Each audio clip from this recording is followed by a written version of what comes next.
प्रभात प्रभात प्रभात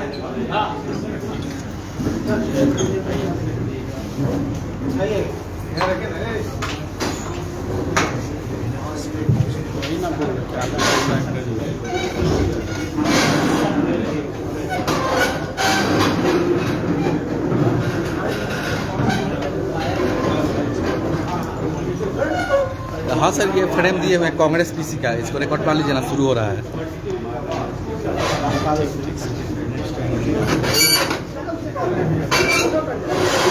प्रभात थोड़ा सा पीछे हट जाओ। अरे चढ़ाओ नहीं, लगता देर से तुम लोग माइके नहीं रखा यार।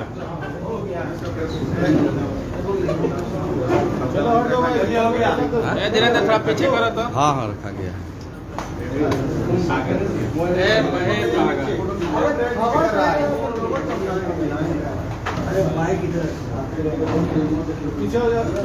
नमस्कार मित्रों। थोड़ा सा भाई पीछे होकर कैमरा करो ना, पीछे होकर थोड़ा सा। नमस्कार मित्रों, देश वार्ता में सर्वप्रथम बिहार को संक्षिप्त नोटिस पे आप पढ़ाए, इसके आप गवाह। आज हम सबों के बीच आपसे बात करने के लिए हमारे पार्टी के प्रखर वक्ता, न केवल एआईसीसी के प्रवक्ता, प्रखर वक्ता के रूप में जो देश में जानते हैं श्री अखिलेश प्रताप सिंह जी हैं, उनके साथ बाएं साइड में पार्टी के कार्यकारी अध्यक्ष जनाब गौतम कादरी साहब हैं, उनके बगल में सदस्यता अभियान के प्रभारी ब्रजेश प्रसाद धूमन साहब हैं, हमारे बगल में हम लोग के भाई हाथ उठाओ ना, पीछे कुर्सी में सटो ना भाई। कुमार सिंह जी, ए भाई थोड़ा पीछे कुर्सी कई में सटो ना। मुद्दे और कुछ मुद्दे हैं जिन पे अखिलेश प्रताप सिंह आपसे बात करेंगे। वो मुद्दे हैं महंगाई, उसके बाद अब उठाओगे तो कोई दिक्कत नहीं होगा। इस पर कांग्रेस पार्टी लगातार कई सालों से जनता के हित में सड़कों पे है, और हाल फिलहाल के कार्यक्रम हम देखें तो आप सब साक्षी रहे हैं। वो सिर्फ और सिर्फ अगस्त महीने में जो हमने कार्यक्रम किया है, 9 अगस्त से लेके 14 अगस्त तक प्रत्येक जिलों में महंगाई और बेरोजगारी के खिलाफ कांग्रेस पार्टी ने हर जिले में 75 किलोमीटर की पद यात्रा की। लगभग हमने 4,500 किलोमीटर की यात्रा 6-7 दिनों में किया है। 17 तारीख से लेके 27 तारीख तक कांग्रेस पार्टी ने गांव-गांव, ब्लॉक-ब्लॉक, चौक-चौराहे पे चौपाल का कार्यक्रम महंगाई और बेरोजगारी पे किया है। उसका उद्देश्य था लोगों को जगाना, लोग लगे हुए हैं महंगाई के दस। और 4 तारीख के होने वाले दिल्ली के रामलीला मैदान में रैली में भाग लेना। इन्हीं सब बिंदुओं पे हमारे नेता अखिल भारतीय कांग्रेस कमेटी के प्रवक्ता श्री अखिलेश प्रसाद सिंह जी आपसे बात करेंगे। तो आप दोनों के बीच में हम बाधक न बने, हम चाहते हैं कि हमारे सम्मानित नेता आपसे बात करें। धन्यवाद राघव जी, आप सबको मेरा प्रणाम। पटना के विद्यावान हमारे पत्रकार साथियों को, मंत्री जी को सबका स्वागत है। आज पूरे देश में भारतीय राष्ट्रीय कांग्रेस के तरफ से हर प्रदेश मुख्यालय में 22 जगह महंगाई और बेरोजगारी पे कांग्रेस पार्टी का हल्ला बोल, और 4 तारीख को दिल्ली में इन्हीं मुद्दों पे एक विशाल रैली है। हमें पटना में आकर के कांग्रेस पार्टी की जो ये महंगाई और बेरोजगारी पे लड़ाई है, उस पे पार्टी के तरफ से आज भेजा गया है। आप लोगों के बीच में आने का हमें अवसर मिला। हम बड़े गौरवान्वित हैं कि पटना की ऐतिहासिक भूमि कांग्रेस पार्टी के सदाकत आश्रम, जिसका अपना एक गौरवशाली इतिहास है, वहाँ आके मैं अपने आप को धन्य समझना। आप सब लोग बिहार की उस माटी से हैं जिसने व्यवस्थाएं बदली हैं हजारों साल तक, जो क्रांति और आंदोलन की प्रतीक रही है। शिक्षा और चरित्र का सबसे पुराना गढ़ रहा है। और यहाँ बिहार जब करवट लिया है तो देश की राजनीति बदली और बिहार करवट अब ले रहा है। तो हम इसका दिल्ली की जो सरकार है आदरणीय मोदी जी की नेतृत्व वाली, पिछले 8 वर्षों से जब से सत्ता में आई है, महंगाई और बेरोजगारी कभी भी इतनी नहीं थी।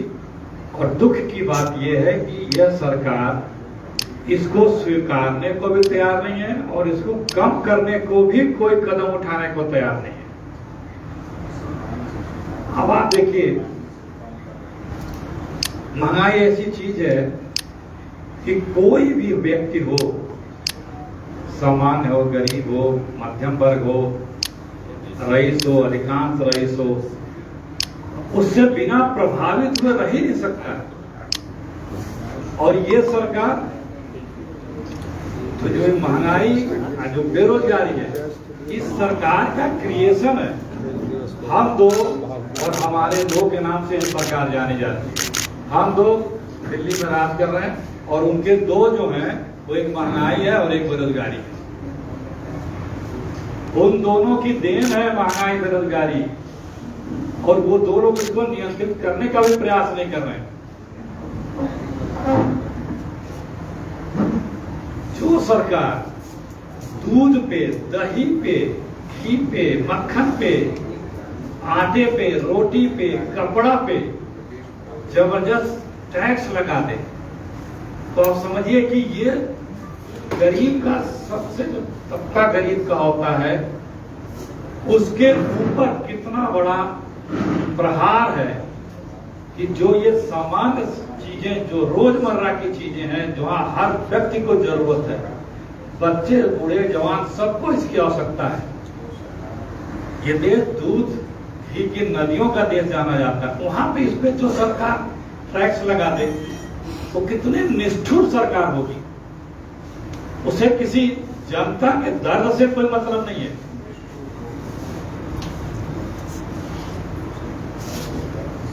बात होती है जीडीपी की। जीडीपी में उछाल आना चाहिए। दुनिया जानती है, हिंदुस्तान जानता है, जीडीपी मतलब हमारा जो डोमेस्टिक आय है उससे नापा जाता है। लेकिन मोदी जी की सरकार जीडीपी को गैस, डीजल, पेट्रोल के दाम बढ़ा के कहती कि हमने जीडीपी बढ़ा दिया, खुश हो गए। जो गैस 410 रुपए पर सिलेंडर थी, आज लगभग 1050, 1100 रुपए सिलेंडर में मिल रहा है। सब्सिडी मिल नहीं रही है। पेट्रोल के दाम आप देख ही रहे हैं, डीजल के दाम आप देख ही रहे हैं, और इन चीजों के दाम बढ़ने से सारा ट्रांसपोर्टेशन पे खर्चा बढ़ जाता है, जिस कारण से महंगाई और आ जाती है। घर में प्रयोग होने वाला तेल, खाने का तेल, चाहे वो सरसों का हो या आपका रिफाइंड ऑयल, वो पिछले 2-2.5 सालों में 2 गुना से ज्यादा महंगे हो गए। कैसे गृहस्थी चलाते होंगे लोग, ये बताने की आवश्यकता नहीं है। जो सरकार रोटी, कपड़ा, मकान, ये सबसे मिनिमम बेसिक रिक्वायरमेंट होती है, और इसके पहले की कांग्रेस की सरकार ने इन चीजों पे कभी भी टैक्स नहीं लगाया था। अगर किसी सीमेंट या सरिया पर लगाता तो नॉमिनल लगाता, जिससे किसी को अपना घर बनाने में समस्या ना हो। लेकिन इस सरकार ने तो रोटी, कपड़ा, मकान पे ही इतना जबरदस्त हमला कर दिया कि लोग इन 3 जो बेसिक रिक्वायरमेंट है उसको पूरा करने के लाले पड़ गए हैं। आप सब लोग सामान्य परिवार से आते हैं और आप सब लोग जनता के बीच में रहते हैं। आप खुद याद करिए, सीमेंट आज से 1 साल पहले क्या भाव था? दूना दाम हो गया कि नहीं हो गया सीमेंट का 6-8 महीने के अंदर? जो सरिया 45 से 48, 55, 5200 रुपए क्विंटल थी, वो सरिया 8000 रुपए क्विंटल हो गया कि नहीं हो गया? क्यों हुआ है? इस सरकार ने जानबूझ करके ऐसा क्रिएशन किया है। मकान आप बनाने के लिए अब ऐसी स्थिति नहीं है कि जो मकान जब बनते थे जिस दाम में उसके दुगने दाम में बनेगा, तो कैसे कोई बना पाएगा? आमदनी बढ़ नहीं रही है, नौकरी मिल नहीं रही है, महंगाई कम नहीं हो रही है, तो रोटी कपड़ा मकान तो सबके लाले दिलाने लग रहे हैं बीजेपी की सरकार। जो जीडीपी है, गैस डीजल पेट्रोल, उसको आपने महंगा कर दिया। यातायात में आप देखें, बसों के भाड़े हर जगह बढ़ गए, ट्रेन के भाड़े देख लीजिए, जहाज के भाड़े देख लीजिए। आप लोग मोटरसाइकिल स्कूटर कार से चलते हैं, आप लोग भी देख लीजिए, 60 रुपए जब 120 रुपए प्रति बैरल एक बैरल का क्रूड ऑयल हुआ करता था मनमोहन सिंह के समय, 60, 65, 66 के ऊपर पेट्रोल डीजल का दाम नहीं जाने दिया गया। आज 60, 65, 50 से लेकर के $80 पर बैरल है, तो लगभग 100 के आसपास पेट्रोल डीजल के दाम। 8 सालों में 30 लाख करोड़ से ज्यादा का सिर्फ पेट्रोल डीजल पे टैक्स लगा करके मोदी जी ने कमाई की है, भारत सरकार ने कमाई की। तो ये जो मूलभूत सुविधाएं हैं, चिकित्सा, शिक्षा, चिकित्सा का हालत देख लीजिए, सब जगह कितनी महंगाई होती जा रही है। दवाइयां रोज रैकेट निकल सुनाई दे रहा, सुप्रीम कोर्ट तक मामला पहुंच गया कि किस तरह से दवाइयों के दाम बढ़ा करके बेचे गए, कितनी महंगी हो गई है पिछले 1, 2, 3 साल में दवाइयों के। हॉस्पिटल के रेट देख लीजिए, पैथोलॉजिस्ट के रेट देख लीजिए, डॉक्टर और नर्सिंग होम के देख लीजिए। यहां तक कि छोड़िए, अगर आप एडमिट हो रहे हैं, धन है मोदी जी कि अगर आप बीमार हैं, एडमिट हो रहे हैं, कहां से आदमी, गरीब आदमी लाके दवा कराता है, तो आप अगर बेड पे हैं, प्राइवेट बेड पे, तो उस पे भी जीएसटी देनी है। ये क्या है? ये पब्लिक से लगाव नहीं है, ये निष्ठुर दिल के व्यक्ति की पहचान है कि आप अगर अस्पताल में भी भर्ती हैं और आपने बेड ले लिया है, क्योंकि जनरल बेड बहुत जगह नहीं मिलता, तो आदमी किसी तरह से कहता मेरे परिवार के जन का जान बचे, कोई भी बेड मिले दे दो भैया, और उस पे आप जीएसटी लगा दोगे। शिक्षा, कितने कम पैसे में हमारे school, college, degree college, university, IIT, IIM, इन सबों में पढ़ाई होती थी। आज का फीस का रेट देख लीजिए, आसमान छू रहे हैं। गरीब आदमी तो सरकारी विद्यालय में पढ़ाई नहीं सकता है। ये गुजरात मॉडल पूरे देश में लागू करना है, जहाँ सब कुछ प्राइवेट। अभी 4 दिन पहले आप लोगों ने पढ़ा होगा, आप लोग उसी फील्ड के जानते हैं। यूजीसी ने सर्कुलर जारी कर दिया है कि जो डिग्री नहीं प्राप्त किया है वो भी अब प्रोफेसर हो जाएगा यूनिवर्सिटी डिग्री कॉलेज। तो बेचारे गरीब माँ बाप अपने बेटे को किस मजबूरी में क्या क्या पेट काट के कैसे कैसे पैसे बचा करके, कभी कभी तो खेत बनने रख के कि यहाँ गहना गुड़िया बनने रख करके पढ़ाते हैं, अच्छी शिक्षा देते हैं कि मेरा बेटा किसी लायक अच्छी डिग्री ले लेगा तो आगे वो किसी अच्छे जगह पे जॉब करेगा, उसका सर ऊंचा करेगा अपने परिवार का, अपने गांव का। अब वो डिग्री लेके घर बैठे बिना डिग्री वाले तो नौकरी लगेगी। ये तो अपमान है पढ़ने लिखने वाले, मेहनत करने वालों। तो ये जो सरकार है, ये जो मूलभूत सुविधाएं हैं हिंदुस्तान के लोगों की, ये अपने आप नहीं बढ़ रही हैं। अपने आप तब बढ़ती है जब बाइंग कैपेसिटी बढ़ जाती है, तब एक महंगाई आती है। दूसरी महंगाई आती है गवर्नमेंट के द्वारा क्रिएट की गई। अगर किसी चीज की खरीदारों की हैसियत, एक वस्तु की कई खरीदार ज्यादा हैसियत वाले होते हैं तो थोड़ा इन्फ्लेशन बढ़ता है, वो अच्छे संकेत बताते हैं, इकोनॉमिक्स में बताते हैं। लेकिन ये जो है, ये सरकार की आय घट रही है, सरकार कुछ कर नहीं पा रही, तो सिर्फ टैक्स लगा रही है। उस टैक्स के कारण ये सरकार के द्वारा क्रिएट किया हुआ मैन मेड महंगाई जिसको बोलते हैं वो ये है, आप आयामों को जहां से आय बढ़ सकती है, कारोबार बढ़ाओ ना, अपने आप आय बढ़ेगी, सरकार को अपने आप रेवेन्यू बढ़ेगा। आप कारोबार को खत्म कर दे रहे हो।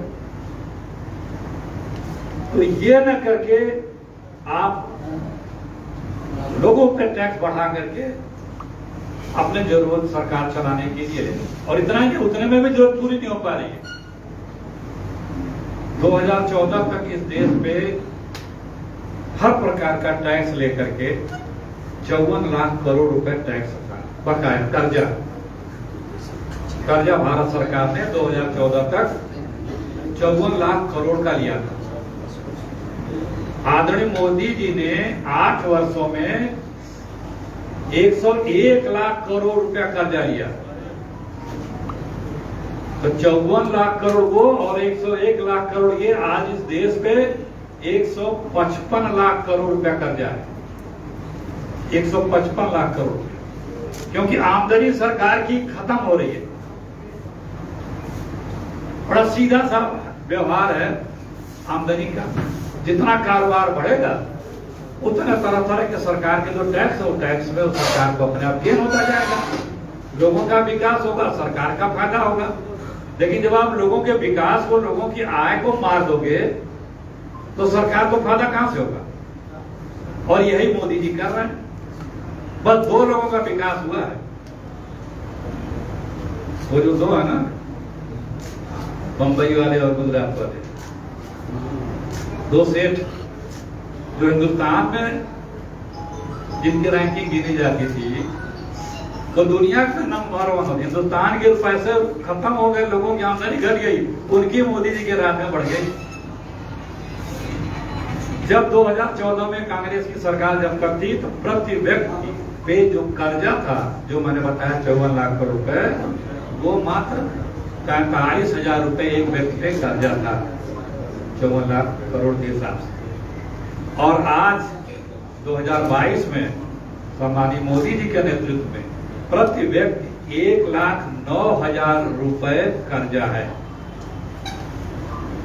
कौन सा भारत छोड़ के जाएंगे ये आगे आने वाले लोगों को कैसा भविष्य देके, भारत का कैसा भविष्य खराब करके जाना है? ये जो महंगाई, पार्लियामेंट में आप लोगों ने सुना होगा, वित्त मंत्री आदरणीय ने कहा कि महंगाई कहीं नहीं है, बोला था ना सीतारमन जी ने अभी लोकसभा में, सदन में बोला। और रिजर्व बैंक का गवर्नर चीख के बार कह रहा बहुत महंगाई है, आउट ऑफ कंट्रोल महंगाई है। सरकार मानने को तैयार नहीं है। और हम हमारे दो के एक का तो मैंने बताया महंगाई, एक है इनके भाई जो हैं बेरोजगारी। बस बिहार में तो सब तैयारी करते हैं, मेहनत करते हैं, पढ़ते हैं, और जहां बिहार के लोग जाते हैं अपनी मेहनत से अपना झंडा गाड़ के आते हैं। सेना हमारे उत्तर भारत के लोगों का, नौजवानों का सबसे पहला क्रेज होता है कि हम फौज में जाएंगे, हम फौजी हो जाए रोजगार के नाम। वो भी अवसर खत्म करते, अग्निवीर बनो। अग्निवीर स्कीम है, योजना, फौज नहीं है, अग्निवीर स्कीम लिखा है। तो ये जो चीजें हैं, महंगाई के साथ साथ बेरोजगार, कहावत है ना कि मतलब एक तो ऐसे ही आदमी को तकलीफ थी, दूसरे डबल तकलीफ हो गई, विपदा के मारे। पार्लियामेंट में सरकार ने जवाब दिया है कि भारत सरकार में 30 लाख पद रिक्त हैं। अभी इसी पिछले पार्लियामेंट सेशन में जवाब दिया, क्यों भर्ती नहीं कर रहे भाई? 22 लाख नौजवानों ने पिछले 7 वर्षों में केंद्र सरकार की नौकरियों में एप्लीकेशन दिया था, और सिर्फ 8 वर्षों में 7 लाख लोगों की नौकरी लगी। आप सोच लीजिए, 22 करोड़ लोगों ने 7 साल में नौकरी के लिए आवेदन किया और सिर्फ 7 लाख लोगों की नौकरी लगी। ये ऐसे नहीं है। 30 लाख केंद्र सरकार में पद खाली है, केंद्र सरकार के मंत्रालयों में। 10 लाख पद केंद्र सरकार के जो PSUs हैं, नवरत्ना कंपनी का, उसमें 40 लाख हुआ और तमाम प्रदेशों का मिला लें जो में जिसमें खासतौर से बीजेपी रूल प्रदेश है, कुल मिला के लगभग 1 करोड़ सरकारी नौकरियां इस देश में खाली है, लेकिन भर्ती नहीं कर रहे। ऐसा नहीं है कि वो अपने आप नहीं कर रहे, ये सोची समझी रणनीति है बीजेपी की, ये भी मैन मेड है। क्योंकि बीजेपी और कांग्रेस में हम आपको फर्क बता रहे हैं।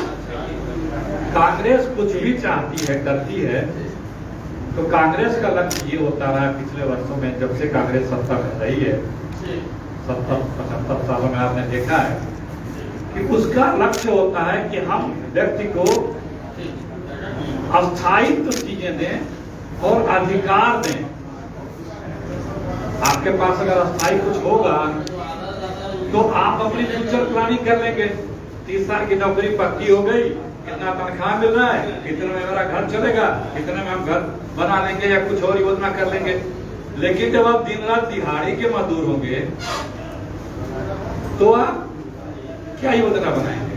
कब क्या कुछ चिंता रहेगी कि कल हमारा परिवार का भोजन पानी कैसे चलेगा? तो कांग्रेस जब भी कोई योजना बनाई है उसका अधिकार दी है। जैसे मनरेगा, ये अधिकार है, मनरेगा अधिकार दिया है लोगों को कि आपको इतना दिन का रोजगार हम गारंटी देते हैं। खाद्य सुरक्षा कानून, ये अधिकार है हिंदुस्तान के 70% परिवारों को खाद्य सुरक्षा कानून से खाद्यान्न सस्ते दाम पे, वो भी 2 रुपया 3 रुपया किलो, 2 रुपया गेहूं 3 रुपया चावल, ये अधिकार दिया। शिक्षा का अधिकार, कितने गरीब बच्चे जो स्कूल में अच्छे स्कूलों में दाखिला नहीं पा सकते थे, आज कांग्रेस के दिए शिक्षा के अधिकार के तहत पढ़ रहे हैं। सूचना का अधिकार, वनवासियों के लिए अधिकार। कांग्रेस की सोच यह है कि हम अपने देशवासियों को एक अधिकार दें और एक सुरक्षित भविष्य दें। लेकिन बीजेपी का लक्ष्य यह है कि हम सुरक्षित भविष्य देंगे, ना अधिकार देंगे, तुम रोज सुबह हमारे ऊपर आश्रित रहो। ये ऐसे भारत बनाना चाहते हैं और कांग्रेस ऐसा भारत बनाने चाहती है, बनाई है कि जिससे आदमी का भविष्य सुरक्षित हो, उसका भविष्य उज्ज्वल हो। उसको ये अधिकार है कि हमें ये चीजें चाहिए। यह बेसिक बड़ा बहुत बड़ा है, ये भी बेसिक अंतर है हमारे और बीजेपी में। आप लोग बार बार ये देखते हैं कि जो नौकरियां हैं उनमें पूरे देश में वैकेंसी नहीं निकल रही, निकलती हैं तो कहीं न कहीं उसमें ऐसा कुछ हो जाता है कि वो प्रोसीजर ये सब फंस जाता है किसी लिटिगेशन में। ये सब ऐसे नहीं है, ये सब सोची समझी है।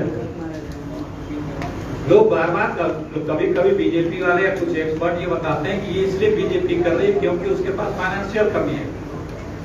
ये गलत बहाने हैं, क्योंकि यही काम वो आउटसोर्सिंग से करवा रहे हैं और इतने ही पैसे दे रहे हैं। वो पैसे सीधे डायरेक्ट नौकरी वाले को न दे करके अपने किसी खास एक एजेंसी को दे रहे हैं और वो एजेंसी उससे अच्छी बेहतर क्वालिफिकेशन के नौजवानों को शोषण कर रही है। जहां 40,000 रुपए तनख्वाह मिलती है सरकारी जॉब में, वही काम उनको वो 10,000, 11,000, 9,000 दे के ले रहे हैं। आप लोगों को इसमें पता नहीं कर सकता, ये देख ही रहे होंगे आप लोग। ऐसा नहीं कि सरकार के खजाने से पैसा नहीं जा रहा, लेकिन वो बीच में मित्रों के पास चला जा रहा, सीधे आपके नौजवानों को न देकर। तो ये सब मुद्दों से, जिससे देश के बहुत मुद्दे हैं, लेकिन ये 2 मुद्दे, कोई परिवार ऐसा नहीं जो इन 2 मुद्दों से प्रभावित अछूत रह गया हो।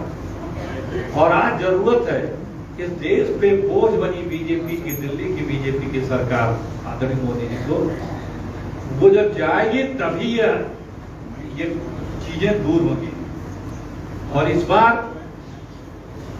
उनको जनता को हटाना होगा,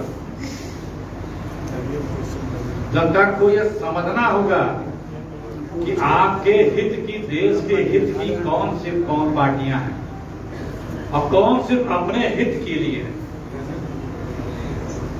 हम यही बताने हर जगह हम लोग आ रहे हैं। उसके बाद ये लोग अपने प्रदेश में बात करेंगे। 4 तारीख को दिल्ली में रैली है, सिर्फ दिल्ली में, पटना में नहीं। पटना में रैली, अभी एक ऑल इंडिया है ना, अभी एक ऑल इंडिया 4 तारीख को दिल्ली में रखी गई है।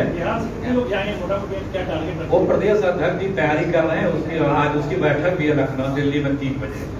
इसी तैयारी की मतलब दिल्ली में प्रदेश अध्यक्ष सारे देश के प्रदेश, दिल्ली में, हाँ, सारे पूरे देश के प्रदेश अध्यक्षों की एक बैठक है दिल्ली में आज 3 बजे। इसी संबंधित सर एक सवाल था, छोटा सा आपसे एक सवाल है। सवाल ये है कि आपने कहा है कि मोदी सरकार को हटाना है, महंगाई है, सारी चीज़ है। बिहार में एक विपक्षी एकता बन रही है। नीतीश कुमार को आप ही के सहयोगी लोग, नीतीश कुमार भी आपके सहयोगी हो गए हैं, पीएम प्रोजेक्ट कर रहे हैं। क्या कांग्रेस को यह मंजूर है? देखिए, कांग्रेस पार्टी के नेता राहुल जी हैं, लेकिन एक चीज जान लीजिए, इस देश में कम से कम कई दर्जन ऐसे नेता हैं गैर भाजपाई जो हमारे वर्तमान प्रधानमंत्री से 100 गुना ज्यादा योग्य और काबिल है। आपके बिहार में भी है। फिर दोहरा रहा हूं, हमारे देश में गैर भाजपाई कई दर्जन नेता ऐसे हैं कि जो आदरणीय मोदी जी से कई गुना ज्यादा काबिल योग्य हर मामले में है। उसी में राहुल जी भी, तो राहुल जी हैं उसमें ना, सब हैं, मैंने बताया ना। तो राहुल जी बनेंगे अगले प्रधानमंत्री या कोई और? सुन लीजिए, ये आपने चूंकि इस पे एक सप्लीमेंट्री किया महंगाई या सरकार हटाने के लिए, हमारा आज का जो लक्ष्य ध्येय है वो यही 2 मुद्दे हैं। लेकिन ये जरूरी है ना सर, गवर्नमेंट को हराना है।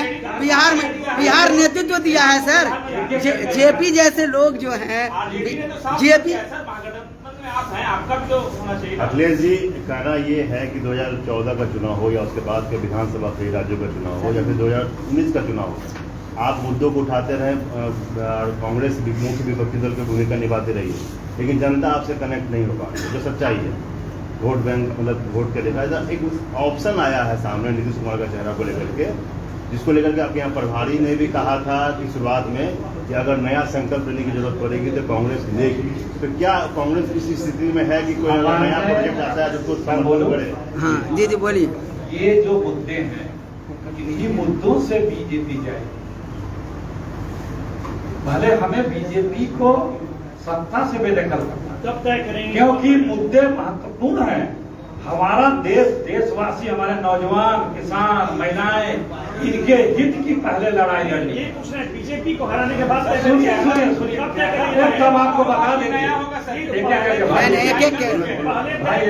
कहना है कि आप पीएम तय करके जाएंगे कि हराने के बाद पीएम? वो पहले हमें जनता के बीच में जाना है, जनता को कन्विंस करना है कि देखिए बेरोजगारी, महंगाई से किस तरह से हर कोई प्रभावित है, और इससे निजात पाने के लिए, इसको दूर करने के लिए, एक खुशहाल सबका भविष्य बनाने के लिए ये जरूरी है कि इन मुद्दों पे, ये जनता के मुद्दे हैं, हमें लड़ाना होगा।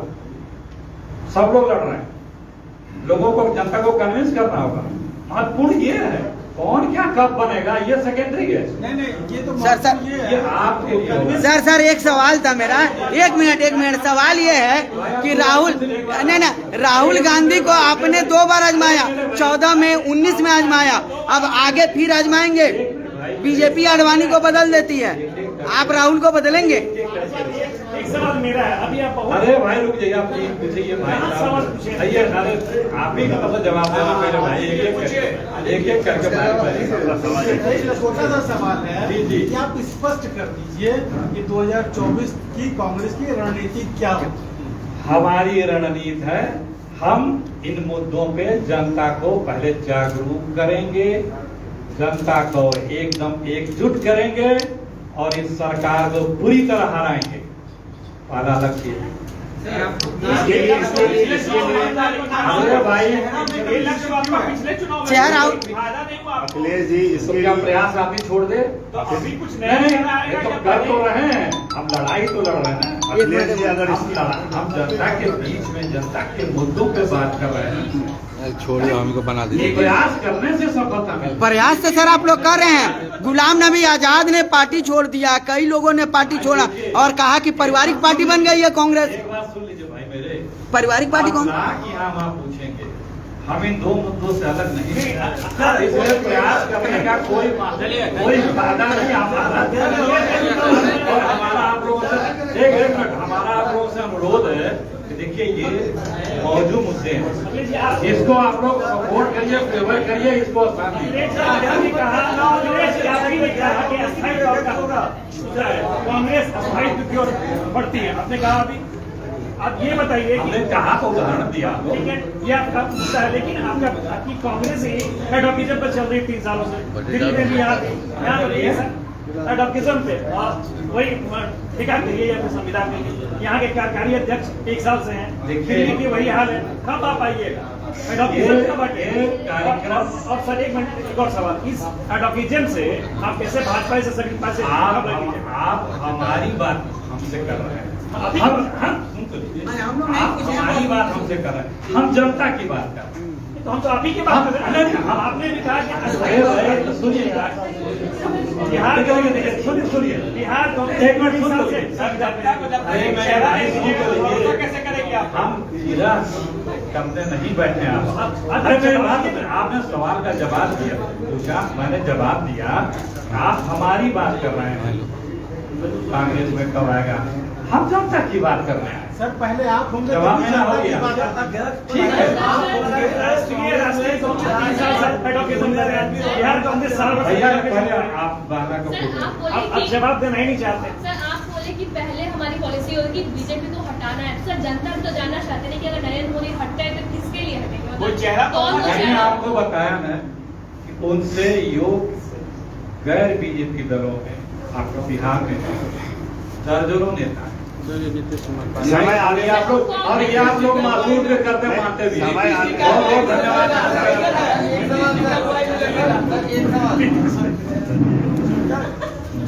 चलिए